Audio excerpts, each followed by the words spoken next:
Boa noite a todos. Estamos aqui, Igreja Porta, voltando ao nosso estudo bíblico da semana, nesta terça-feira, dia 23 de junho, continuando com a série Lidando com as Emoções. Esta noite vamos dar uma olhada na emoção da frustração. Quantos já têm estado antes confuso, talvez alvoroçado, frustrado, nervoso, abalado por algum problema, alguma situação? A gente quer uma coisa, deseja, planeja e não sai do jeito que tínhamos planejado ou como esperávamos. Então a frustração, no Nordeste a gente chama afobado, mas chame como você quiser chamar, é uma daquelas emoções que destroem, é destrutiva, porque ela pode ser muito mais do que somente ficar com raiva ou chateado. Na verdade, a frustração pode levar alguém a uma reação exagerada e destruir o destino e a vontade que Deus tem na vida da pessoa e trazer estragos maiores do que talvez a pessoa já estava. Então, quando a gente não consegue algum objetivo, ou as pessoas ficam desiludidas, às vezes com vergonha, fracassados, e tem todo tipo de frustração. Pequena frustração, pode estar dirigindo na rua e alguém vem e atravessa na sua frente, corta no semáforo, e a pequena frustração, ou às vezes chega no supermercado, na loja, e a fila no caixa está grande.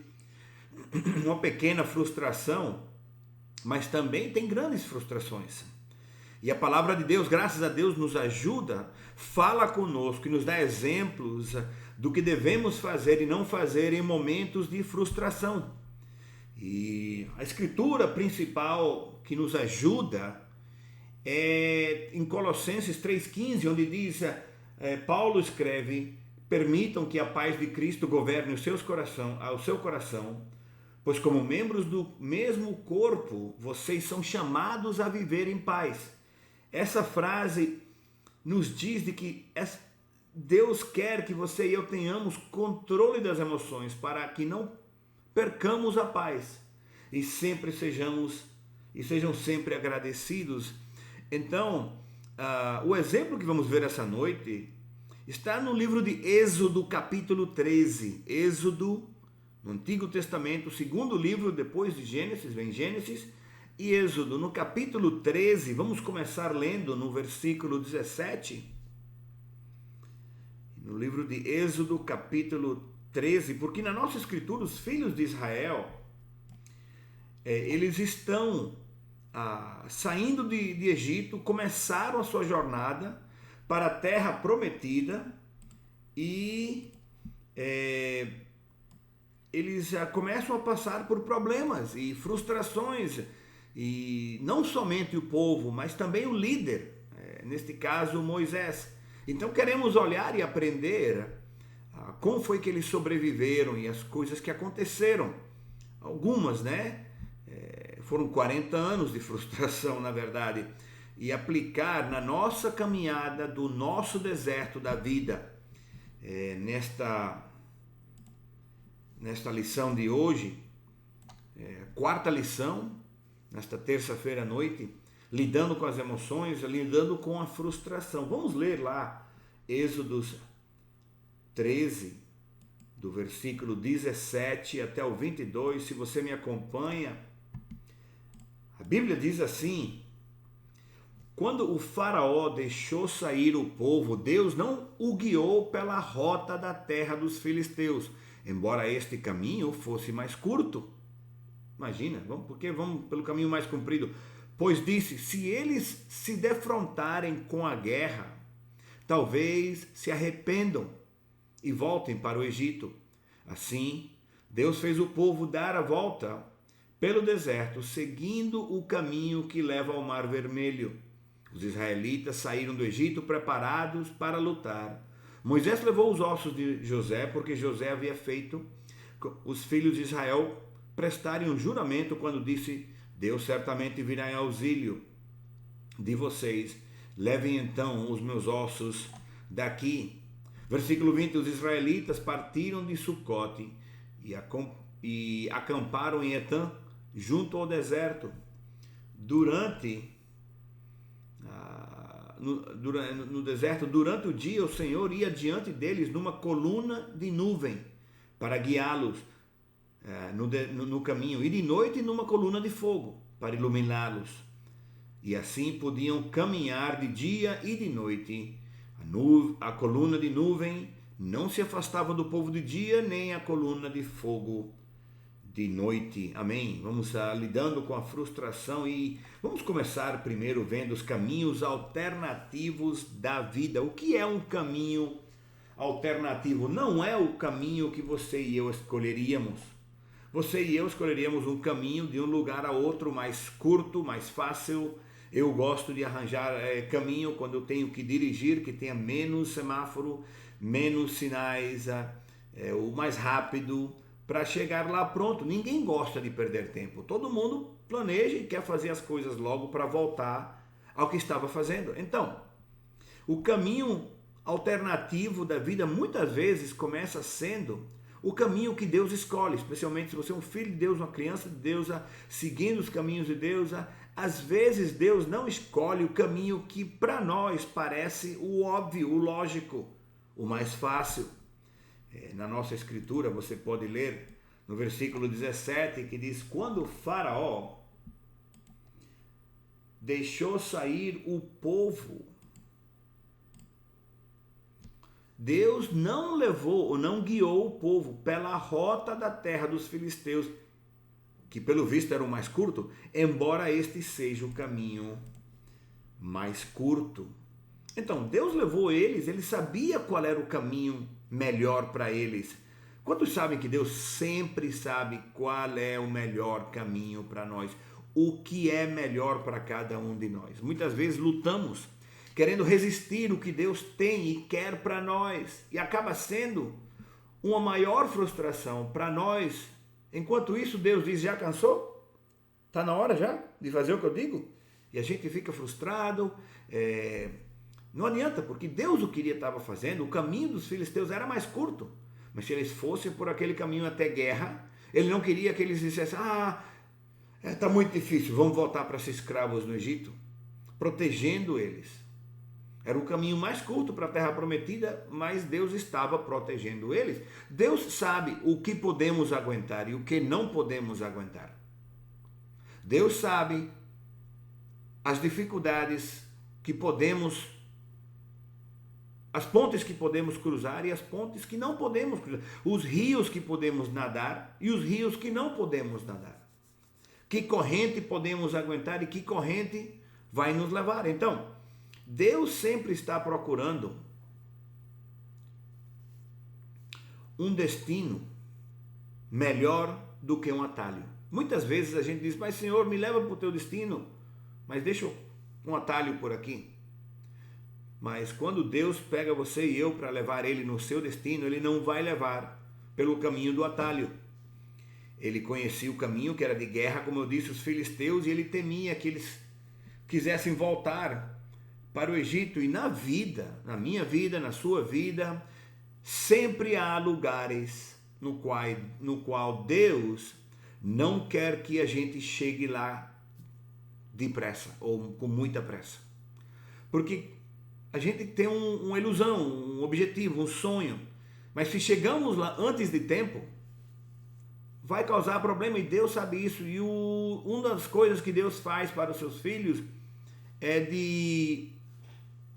para proteger você e eu, é evitar que cheguemos lá cedo ou antes de tempo. Ele tem um plano, ele tem um caminho, e às vezes o caminho ou o plano de Deus tem vários desvios. É o que se chama, não sei se você já ouviu falar, quando um avião está chegando numa cidade, vamos dizer, o voo vai para São Paulo, ou vai para Campinas, ou para o Rio de Janeiro, ou o voo está indo para Porto Alegre, e quando o avião está chegando, antes de pousar, ele se comunica com a torre do aeroporto, e vamos dizer que tem muitos aviões atrasados para pousar, e só tem uma pista para pousar. Então, a torre de controle se comunica com o piloto e dizendo, olha, cara, tem 3 aviões na sua frente que atrasaram por causa de uma tempestade, uma chuva forte, raio. Eles agora que estão começando a descer, eu vou colocar você, e essa é a frase que se chama circuito de espera. O que faz é que o avião fica rodando ao redor da cidade, voando, dando voltas, até que ou a tempestade passe, ou chegue o momento em que é seu turno, é sua vez de pousar e descer. Se chama circuito de espera. É um padrão de voo circular que o avião faz, aguardando ser liberado pela torre de controle para pousar. E muitas vezes, queremos o que queremos agora mesmo, as coisas na vida. E às vezes a torre de controle, Deus na nossa vida, diz, olha, ainda não, cara, tem que esperar.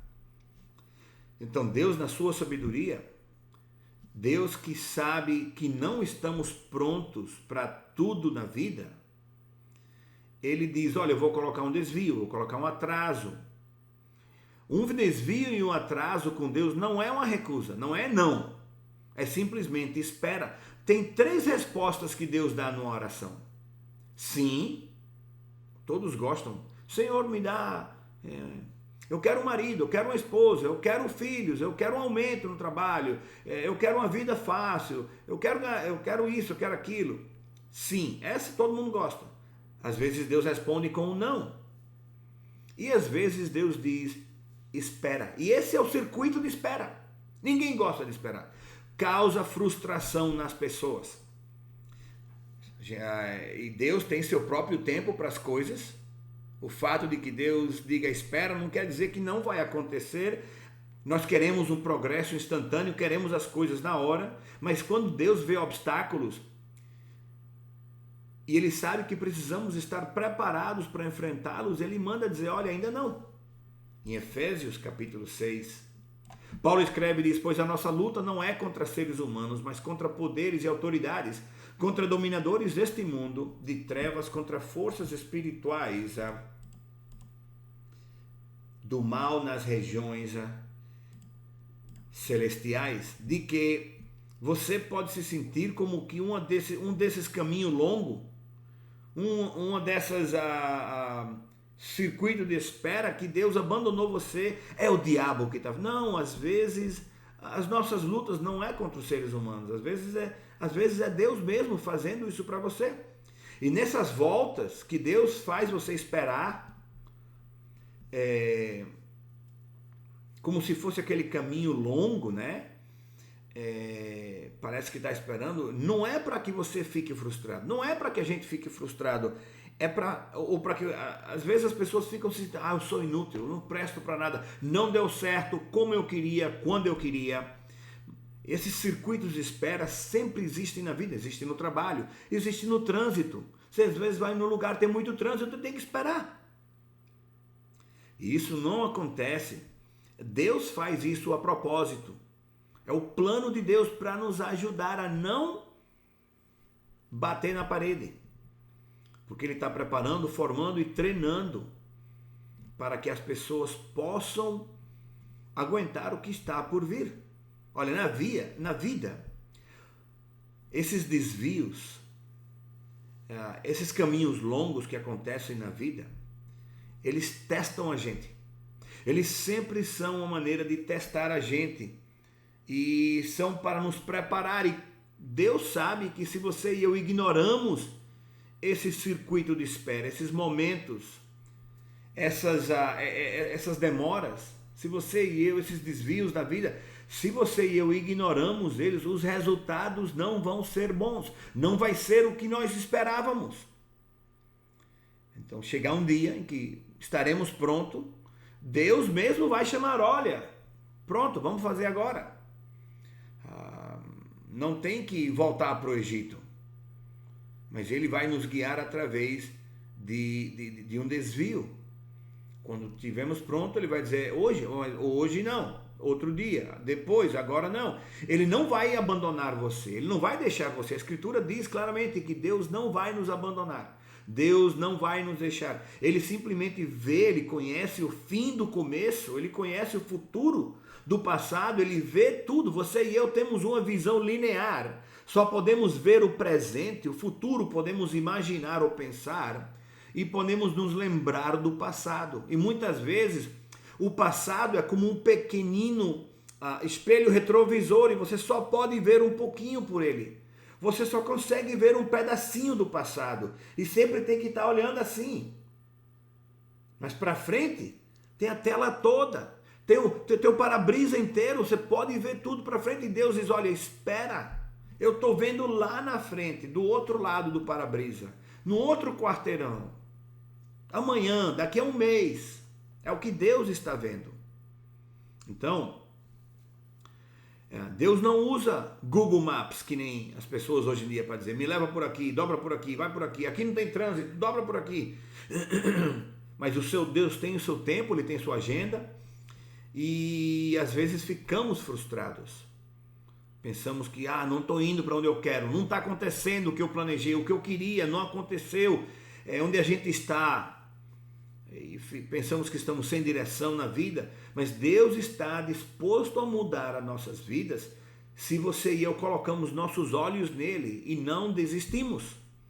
Em Filipenses 3,13, a Bíblia diz assim, mas uma coisa eu faço, disse Paulo, esquecendo-me das coisas que ficaram atrás ou no passado e avançando para as coisas que estão adiante. Esses são os caminhos alternativos da vida. Então, às vezes, esses caminhos alternativos levam a gente para um lugar que parece ser um beco sem saída.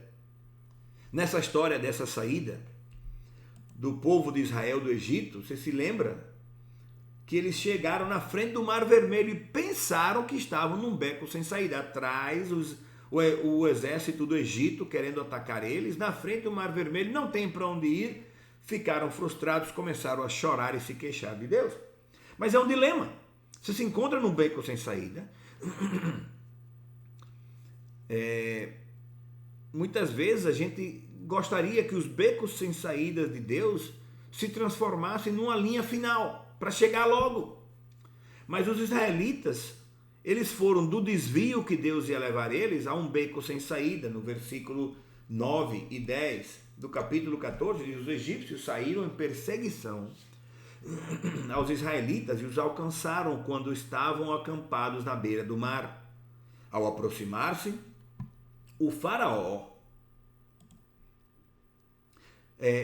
aos israelitas, ao aproximar-se o faraó, os israelitas olharam e avistaram os egípcios e marcharam na direção deles e aterrorizaram, clamaram ao Senhor. Então tu imagina, o povo está em frustração, já estão no caminho mais comprido, mais longo, de repente estão sendo perseguidos, não tem saída, estão no que acham que é um beco sem saída, traz medo e o medo produz a frustração. Já estavam frustrados, porque não estavam no caminho reto, na reta final, na linha final.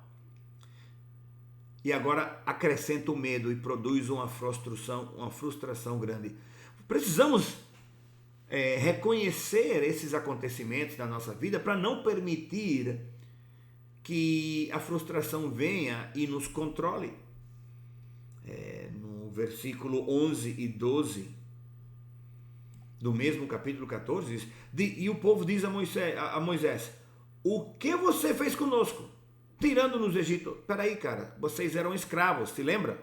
Estavam fazendo tijolo e pirâmide, queriam sair de lá, estavam loucos. Antes ser escravos do Egito que morrer aqui no deserto. Vocês não queriam sair do Egito, agora já querem voltar. Frustração. Você sente, você cheira a frustração. Está até fedendo. Moisés deve estar mais frustrado do que eles. Poxa, depois de tudo que eu tenho feito para vocês agora vão me tratar assim?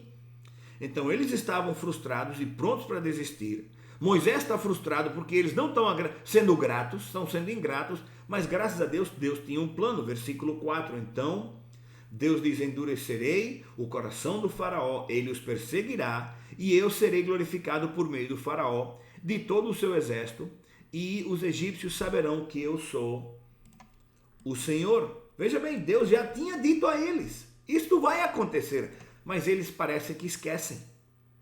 Eles esqueceram. É como quando você está na escola, o professor diz: vamos fazer um teste, dá a data, mas a gente esquece, não presta atenção, não estuda. Chega o dia na escola, hoje tem teste, hoje tem uma prova.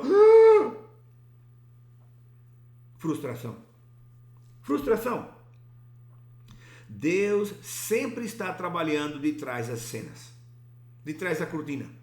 Ele sempre está trabalhando. Enquanto você e eu estamos preocupados, parece que é uma situação sem esperança, Deus tem um plano, Deus tem uma vitória grande para que ele seja lembrado, para que você não esqueça o que ele fez por você. Então, por exemplo, no versículo 14, o Senhor lutará por vocês, Moisés diz a ele. Então somente acalmem-se, calma.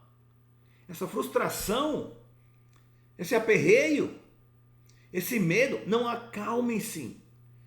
Calma, Deus vai lutar por vocês. Não fiquem, como a gente diz no Nordeste, não fique aperreado. E você não, outra tradução diz, e você não precisará levantar um dedo. Mas Deus sempre está trabalhando. A gente fica pensando que a situação não tem esperança. Deus tem um plano. Tem uma história de uma mulher chamada Corrie ten Boom. Corrie ten Boom foi uma mulher que ela poderia ter dado aulas de frustração, ou falar com respeito à frustração. Ela foi levada presa nos campos de concentração nazistas durante a Segunda Guerra Mundial.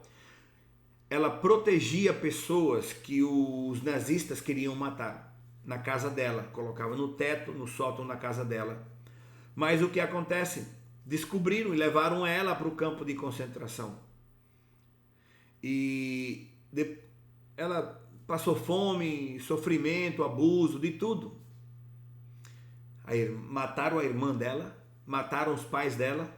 Ela poderia ter ficado dura por tudo que aconteceu. Ela poderia ter ficado fria, amargurada, cheia de incredulidade. Ela era cristã. Mas depois que ela saiu do campo de concentração, ela disse: no céu não existem emergências ou pânico, só planos. Vou dizer de novo: no céu não há emergências ou pânico, só planos. Sem pânico, só planos. Você nunca lê a Bíblia, você vê que a Trindade, o Pai, o Filho e o Espírito Santo estão tendo uma reunião para uma sessão de emergência. Sessão de emergência, vamos lá, pessoal, vem cá, filho, vem cá, Espírito Santo, vamos conversar, o que vamos fazer agora? Você nunca vê. E olha, uma situação extrema para o homem sempre se torna uma oportunidade para Deus. Vou dizer isso de novo. Uma situação extrema para você e eu, Deus vê isso como uma oportunidade. Eles todos estavam se queixando, com medo, com pânico, estavam histéricos, mas Deus tinha um plano. E Deus o levou, o plano aconteceu para trazer glória ao seu nome. Lembre-se que ele disse: eu vou fazer isso para que o faraó seja humilhado e eles saibam que eu sou o Deus de Israel, Deus poderoso. Ele protegeu eles com a nuvem e o fogo. Ele protegeu eles, ele sabia, Deus sabia o que estava fazendo.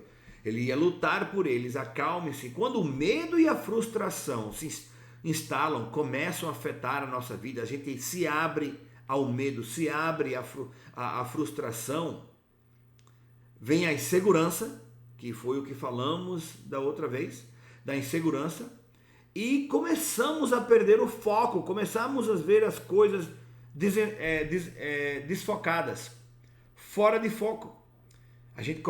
As pessoas começam a exagerar. Quantos já fizeram isso antes? Começam a exagerar a situação e então tem mais motivo para se queixar, mais motivo para reclamar. 1 de Reis, capítulo 19, se lembram que falamos de Elias? Elias disse ao Senhor: já basta, Senhor, tira minha vida, pois vou ter que morrer. Melhor que seja agora. Então, Elias é desses caras, a situação não está tão difícil, mas ele diz: me mata já, eu quero morrer agora. Começa a se queixar e então, quando começam a exagerar a situação, e o ser humano é craque em exagerar as coisas, é craque. Mas a palavra de Deus nos diz: não temas, não temas. A Bíblia nos diz mais de 60 vezes para não temer. Para não temer. 2 de Timóteo 1,17 diz assim, capítulo 7. Pois Deus não nos deu o espírito que produz temor e covardia, mas sim um que nos dá poder, amor e autocontrole. Então, veja bem, a Bíblia nos está falando e nos está ensinando de que o que você e eu precisamos fazer é confiar em Deus. Porque quando a gente, quando a vida leva você para um beco sem saída, é aí que precisamos aprender a esperar e confiar em Deus. As pessoas querem correr, querem gritar, querem chorar, expressar mais frustração, mas Deus sabe o que está fazendo o tempo todo. Deus sabe o que está fazendo. Ele diz: não tenha medo. Não tenha medo. Versículo 13. Não tenham medo, apenas permaneçam firmes e vejam como o Senhor os resgatará este dia. Então, você e eu encontramos maneiras muitas vezes de descarregar as nossas frustrações em outras pessoas. Então não somente choramos, não somente exageramos, mas às vezes derrubamos as nossas frustrações nos outros. Até em Deus. Quantos já fizeram isso antes? Oh, ore por mim, pastor, eu vou morrer. Vamos esperar um pouquinho, vamos dar tempo. Amanhã o sol vai sair de novo. A vida não vai acabar. Vamos esperar. Deus sabe o que está fazendo. Lembre-se que Deus tem tudo sob controle. Nada pega a Deus de surpresa. Nada é grande demais de que Deus não possa segurar, não possa conseguir lidar. Ou pequeno demais que escape a sua atenção. Então, Deus quer levar você e eu a um ponto de desespero. De desespero não para frustração, mas desespero para ser dependente e confiante de Deus. Porque assim, uma vez que Deus vê o quanto você e eu queremos Ele, queremos a sua resposta, queremos a sua ajuda, Ele diz: então agora eu posso lhe dar isso, porque eu vejo que você realmente o quer. É que nem a criança que pede para o pai: me dá um brinquedo, pega o brinquedo depois, mas nunca joga com ele. Nunca viu? Então, Deus quer levar você ao ponto de desespero para você confiar nele. Em Salmos 31:14, mas eu confio em ti, Senhor, e digo: tu és o meu Deus, o meu futuro está nas tuas mãos, livra-me dos meus inimigos, daquele que me persegue. Vamos orar e esperar em Deus. Romanos 8:28, sabemos que Deus age em todas as coisas para o bem daqueles que o amam, dos que foram chamados de acordo com o seu propósito. E se você esperar, aprender a confiar em Deus, a saber que Deus tem tudo sob controle, vamos ver que no instante Deus vai abrir a estrada do Mar Vermelho, como aconteceu com o povo de Deus, e eles atravessaram cantando. Imagina, não fazia meia hora antes, estavam se arrancando os cabelos. Porque olha, Deus é um Deus que faz milagres. O que você acha que não tem esperança, não tem saída, Deus tem um milagre para fazer. Lembre-se que Deus pode fazer o que Ele quiser, quando quiser, como quiser. Os becos sem saída da vida, esses são para o diabo, não para você. Ele tem um plano sempre. E em Êxodos, capítulo 14:27, os egípcios tentaram escapar das águas, porém o Senhor os jogou dentro do mar. Eles tentaram perseguir o povo de Deus e acabaram se afogando nas águas. Porque Deus sabe o que está fazendo, Ele tem um milagre, Ele faz as coisas de uma maneira que você e eu não pensamos, não levamos em conta, não entendemos. Por isso que seus motivos, seus caminhos não são nossos caminhos. Então vamos fechar essa noite o estudo e vamos falar lidando com a decepção ou com a frustração. Porque muitas vezes a frustração, mudamos a palavra, mas é o mesmo demônio. É a desilusão, é a decepção, é a frustração. Então na vida, depois de um desvio, depois que tem um desvio, depois de um beco sem saída, depois de um outro lugar de desespero, mais problema. Ah, mas eu já pensei que já era hora, finalmente, pela quinta vez já. Então, só é esperar em Deus. Ele não livrou você na primeira vez, ele não livrou você na segunda vez, ele vai livrar você se acontecer de novo. Então não fique desesperado, não fique com desilusão, não fique decepcionado, não fique frustrado. Veja bem, eu li a história de um médico que foi ver o paciente no hospital. Ele tinha tido uma cirurgia, tinha colocado o paciente em anestesia geral e o paciente estava acordando. Já depois da cirurgia, finalmente ele estava acordando, o doutor foi ver como é que ele estava voltando, acordando, como é que estava se sentindo. Mas do lado do hospital tinha uma igreja, e a igreja estava tocando os seus sinos, então dava para se ouvir do hospital. Então o paciente, escutando esses sinos, quando chega o doutor para ver o paciente, o paciente olha para o doutor assim, e olha para ele e diz, eu pensei que eu estava no céu. Mas o doutor olhou assim, no céu? Ele disse, não pode ser, o senhor está aí na frente. Pensando que o doutor era quem causou o problema dele, mas muitas vezes as pessoas ficam decepcionadas, têm uma desilusão, e isso leva à frustração. Deus ainda estava trabalhando com eles e neles. Deus nunca vai acabar de trabalhar com a gente. Sempre tem alguma coisa que Deus quer mudar na nossa vida.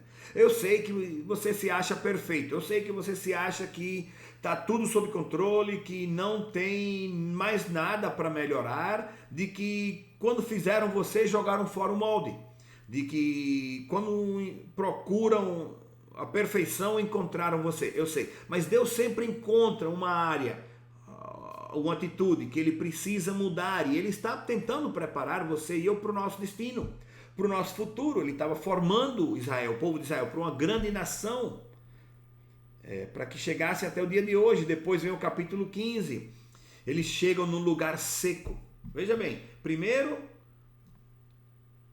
o Mar Vermelho, depois outra frustração, um beco sem saída, um caminho mais longo, o beco sem saída, mais vermelho. Então chegam no lugar, estão no deserto, estão com sede, querem água e vão tomar água, e a água não encontraram a água que eles queriam, pois a água era amarga.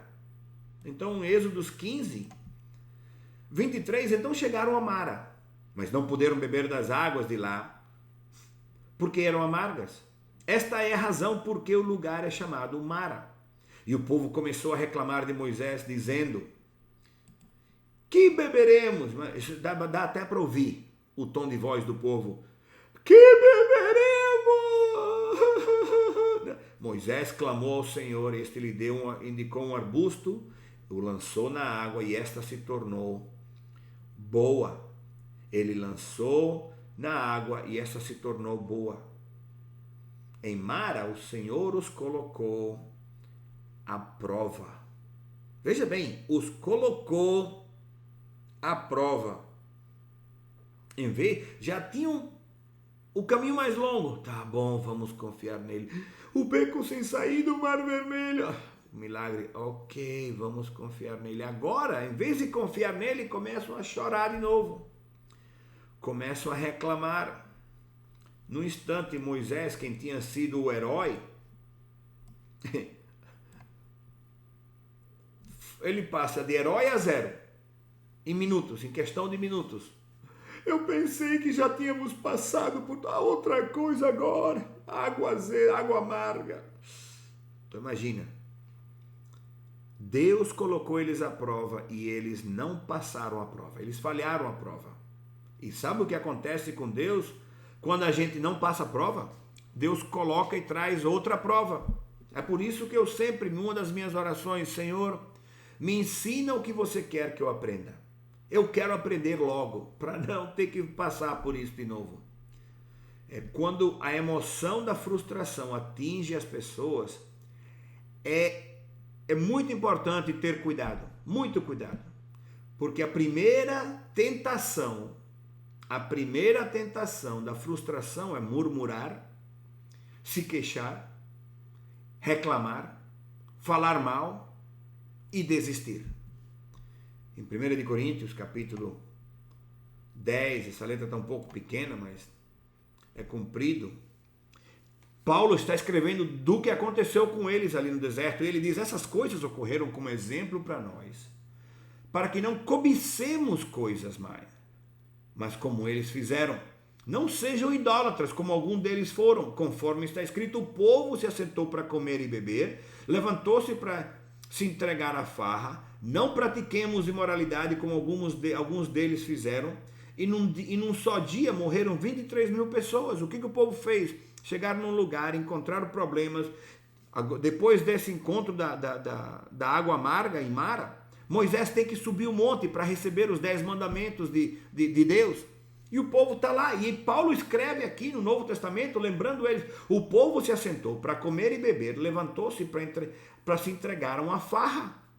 Versículo 8, não pratiquemos imoralidade, como alguns deles fizeram, e num dia 23 mil pessoas morreram.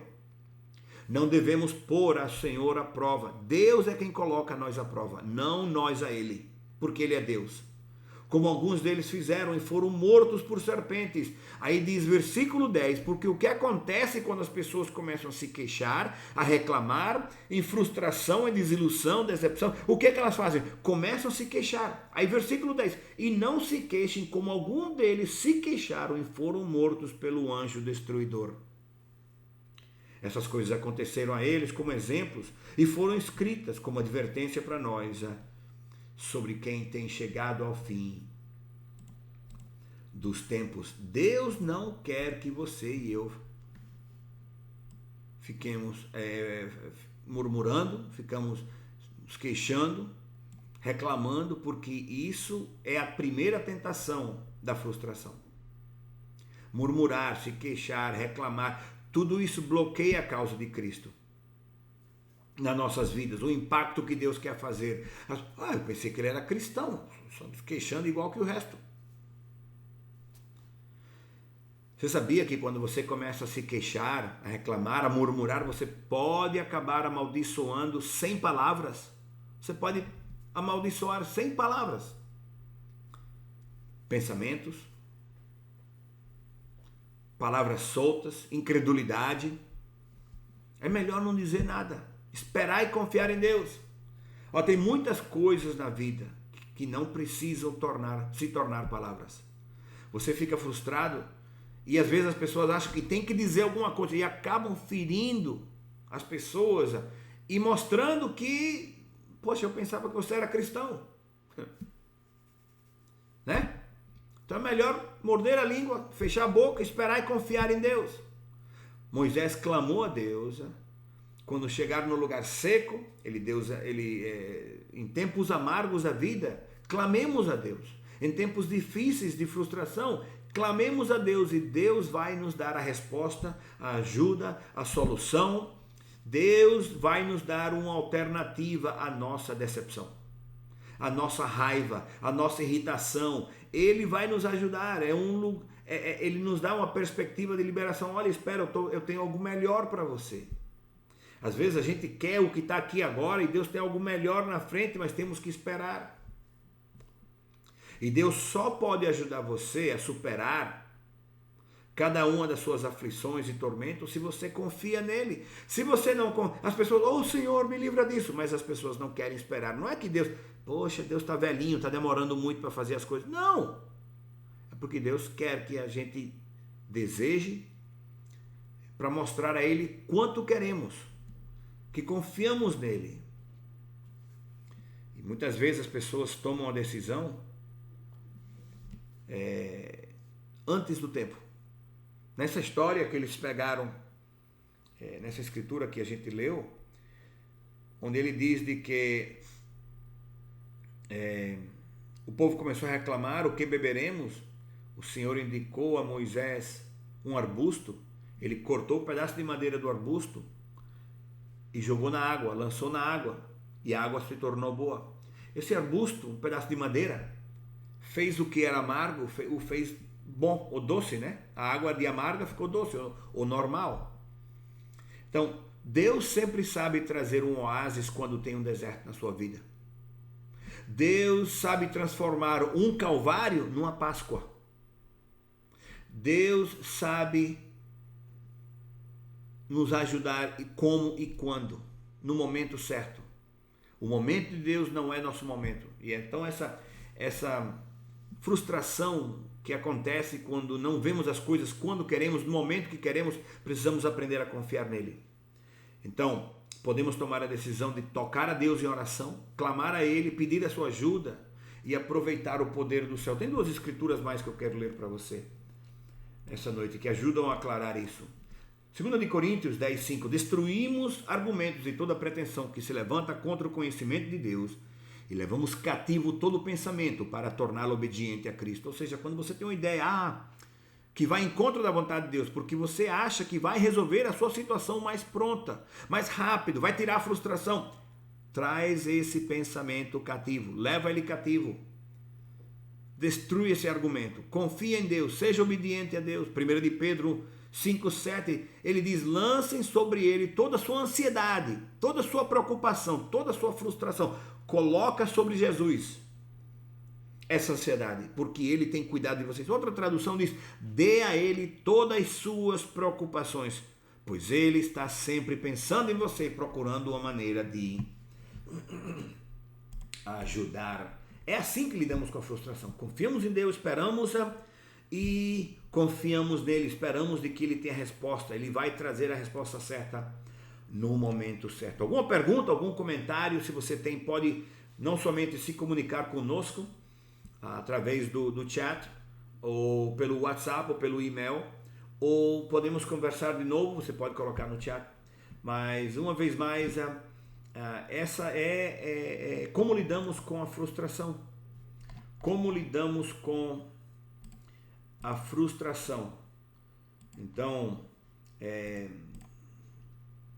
você tem alguma pergunta, coloca no chat ou manda um WhatsApp, manda um correio eletrônico para a igreja, e não permita que a frustração controle você. Não permita. Vamos aprender essa lição. E essa é uma de muitas. Não podemos passar o dia todo, senão, porque tem muitos momentos de frustração, né? Muitos momentos de frustração na Bíblia. No Antigo Testamento falamos de Elias, falamos de Jonás, a primeira lição, falamos de Jonás. Então, tem muita frustração, mas Deus diz: confia em mim, aprenda a esperar, aprenda a ficar naquele... como é que está aqui o nome? Peraí.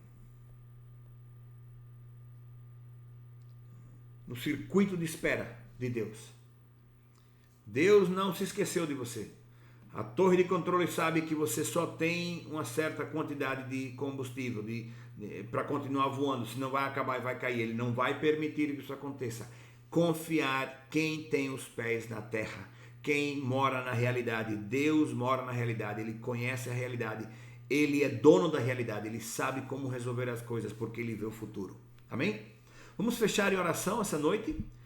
Com alguma pergunta, já sabe, se comunica conosco. E até sexta-feira, às 20 horas, onde continuaremos com a nossa série.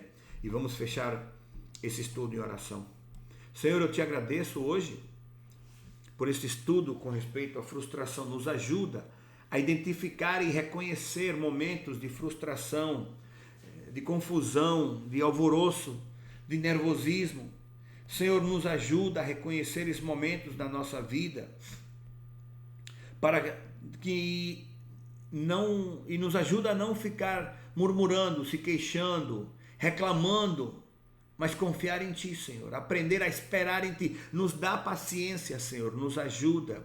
Neste momento, alguém que está passando, escutando esse estudo, está passando por um momento de frustração na vida, seja no casamento, finanças, no trabalho, com família, com filho, com a doença, Senhor, eu peço que tua paz, que sobrepassa todo entendimento, como você diz em Colossenses 3,15, que somos chamados a viver em paz, eu peço que você dê a essa pessoa a tranquilidade e a confiança que só você pode dar, para que eles possam permitir que Cristo governe seus corações, para que possam viver em paz. Mostra a eles que, sendo agradecido, nos ajuda a continuar esperando para teu momento certo. Senhor, te agradecemos essa noite por tudo que estás fazendo, no nome de Cristo. Amém. A paz do Senhor seja com vocês. Boa noite. Que o Senhor os abençoe. Até sexta-feira. Amém.